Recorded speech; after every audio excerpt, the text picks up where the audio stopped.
Fala pessoal, sejam bem-vindos aqui ao canal e a Bolsa de Valores aqui no Brasil está disparando. Você ganhou dinheiro com o Ibovespa aí nos últimos dias?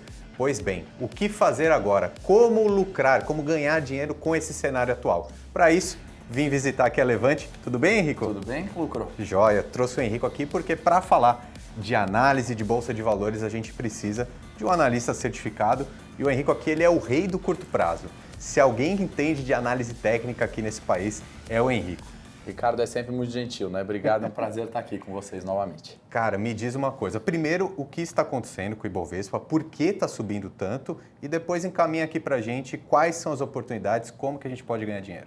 Bom, parece que finalmente o mercado se acalmou um pouco, né? Enxergou que, de fato, alguns ativos a 100 mil pontos, 108 mil pontos estavam muito baratos, né, na renda variável e, principalmente, né, o olhar futuro, aquela expectativa de que inflação pode arrefecer, que os juros chegam num patamar ali já muito elevado, é o que faz a expectativa do mercado favorecer em altas ali, ultrapassando, na análise técnica, os 114 mil pontos. Então, acho que tem alguns riscos aí também envolvidos para a gente comentar. Os 114 mil pontos foi um motivo na análise técnica de estabelecer esse movimento de alta. Realmente, tecnicamente a gente está em bull market no Brasil, no S&P, né? A gente viu essa mudança de expectativa e porque 114 mil pontos foi um patamar muito respeitado ali no segundo semestre de 22, então é o ponto técnico mais recente e importante de resistência do Ibovespa. Muito bem. Eu sei, Henrique, que você é um cara que se acompanha essa parte técnica e a parte macro também, né? Então,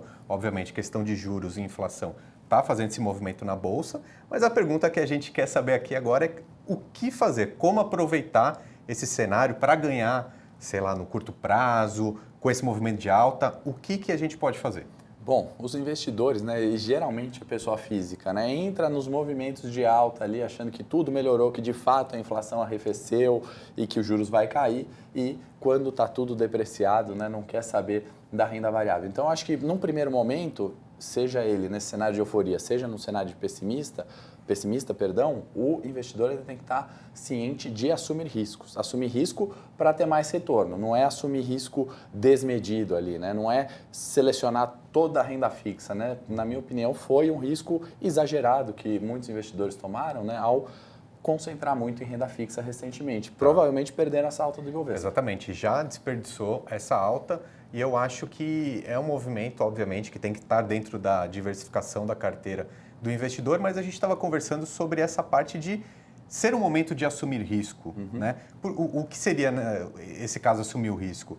É ir para a Bolsa de Valores, colocar mais volatilidade na carteira? O que você está enxergando? Eu acho que em alguns momentos é a realização de lucro, né? É assumir um risco, né? É você determinar um stop de perda de uma posição que subiu, também é uma forma de assumir risco, né? Então, a gente, quando fala de risco, muitas vezes fala de day trade e de renda variável, né? E o day trade, inclusive, ele tem sido muito mal falado, né? Para os investidores sempre ali, né? Os investidores de longo prazo, eles têm a aversão a risco, mas muitas vezes a gente vê dados na indústria ou a gente vê dados de benchmarks e índices, né, que não são tão favoráveis assim para essa concentração de risco a qualquer forma no longo prazo somente. Legal, eu acho que eu vou até aproveitar para pedir para o pessoal colocar aquele gráfico que a gente conversava aqui antes, justamente que mostra que simplesmente comprar a Bolsa de Valores, o índice Ibovespa, não é tão vencedor assim no longo prazo, né? Explica aqui pra gente. Perfeito. Esse gráfico é muito interessante porque se fosse tão simples, né, comprar renda variável,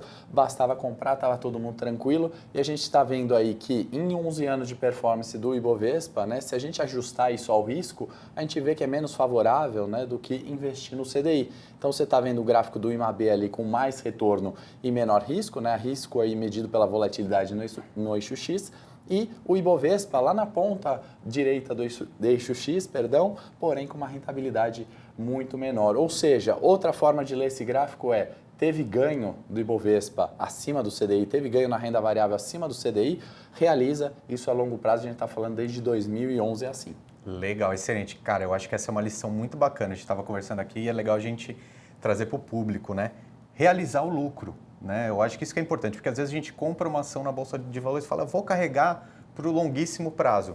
Mas às vezes aquele movimento que está acontecendo agora pode ser a hora de embolsar e partir para uma outra ação, né? Sem dúvida. A gente vê, né? Não é? A pessoa física cai no momento de euforia e de pânico, mas também o mercado, de uma forma geral, cai no momento de euforia e pânico. Né? A gente está falando de Brasil, país de renda fixa, né? Com inflação elevada, juros elevados, as expectativas de mercado, muitas vezes, elas não se concretizam no longo prazo. Então, por isso que eu defendo tanto o curto prazo, a medição de risco correta.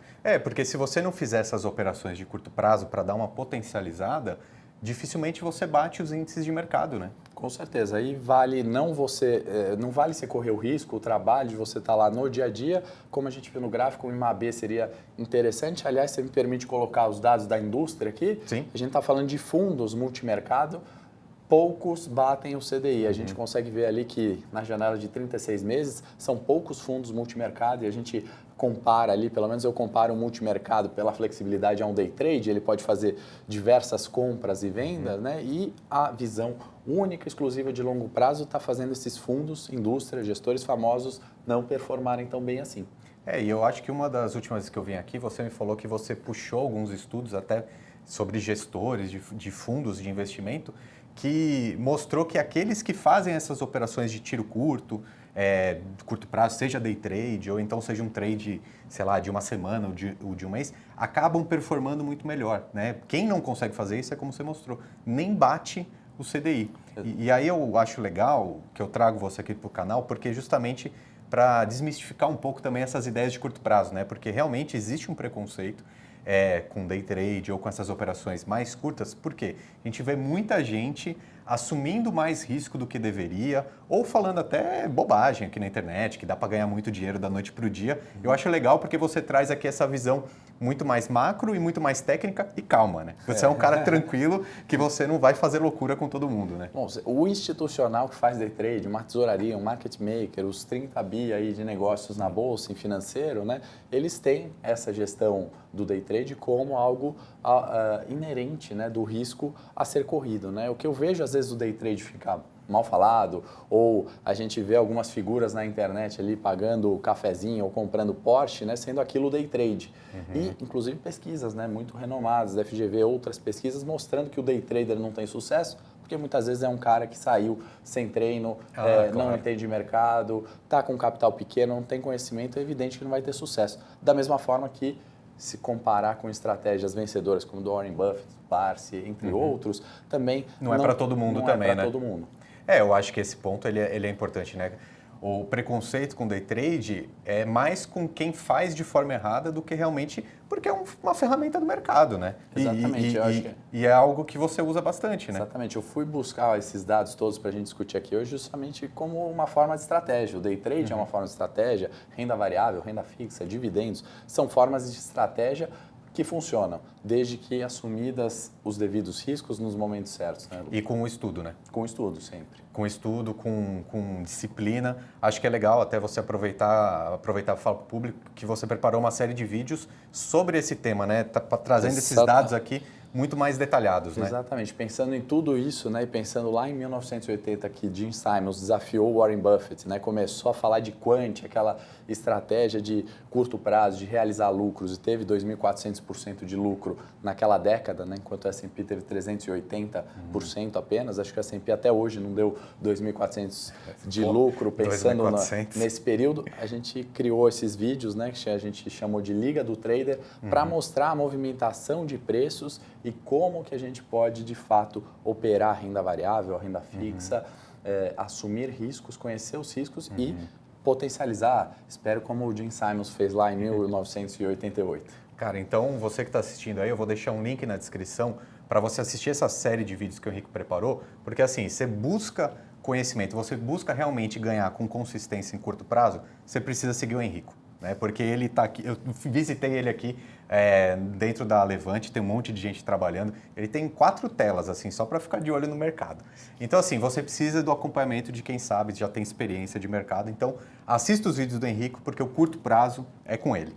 Funciona e a gente vai dar um treinamento prático, inclusive uma certificação nesse nosso lançamento futuramente, para quem vê os vídeos aí se interessar, vai ter um certificado Levante. Com certeza você vai sair um operador melhor ali, tanto de curto prazo como de longo prazo. Muito bom. Então, Henrique, aqui para a gente continuar essa análise do cenário de bolsa agora, O que você diria para o público, então? Será que vai continuar esse movimento de alta? Será que já chegou num topo? É melhor realizar esse lucro, que nem a gente falou? O que você está vendo aqui como um todo agora? Se a gente arredondar, né, dos 100 mil pontos para 117, mais ou menos quando a gente está gravando esse vídeo, a gente está falando de 17% de rentabilidade, né? Então, minha recomendação para quem fez isso sem ficar em cima do muro, dados os gráficos que a gente viu, realiza sim parte desse lucro, porque a tendência é correção nas médias, né? Não vai me surpreender se o Ibovespa cair até os 114 mil pontos, onde você poderia reavaliar novas entradas. Legal. E assim, mesmo olhando os gráficos, não dá para ter uma ideia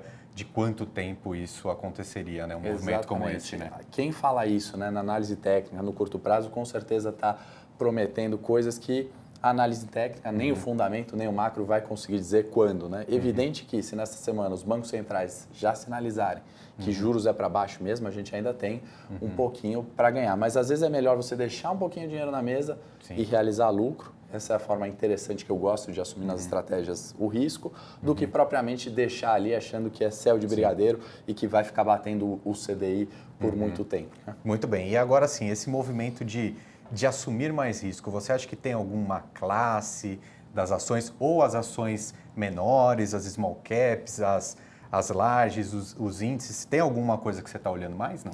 Interessante que se a gente olhar o S&P, né, tirando as ações de tecnologia, por exemplo, as FANGs, o S&P praticamente ficou de lado, né? O que destacou na performance do S&P foram as FANGs. Facebook, Amazon, né? Então, certamente as techs agora eu acho que elas se recuperaram bem de valor, não seria o caso, né? Quando a gente olha para o Ibovespa, recentemente as blue chips como Petro, Vale, Banco do Brasil que tem peso, Bradesco, Itaú que tem peso muito grande no Ibovespa, também subiram muito forte depois das small caps. Curioso que eu olharia agora as ações defensivas, então volta para o setor de energia, volta para o setor de saneamento. Por que não subiram tanto? Porque não subiram tanto nessa euforia, né? O pessoal procura mais risco e eu acho que vale a gente começar a olhar os setores mais defensivos, por incrível que pareça, né? Céu de brigadeiro, setor defensivo, parece contra-intuitivo, no curto prazo tem um pouco disso. Perfeito. Henricão, obrigado, cara. Obrigado vocês. Valeu pela presença mais uma vez. Valeu, pessoal. Espero que vocês tenham gostado. Exatamente. E mais uma vez, vamos deixar o link aqui na descrição para vocês poderem assistirem mais vídeos aí que o Henrico preparou. Beleza? É isso. Um abração e até mais.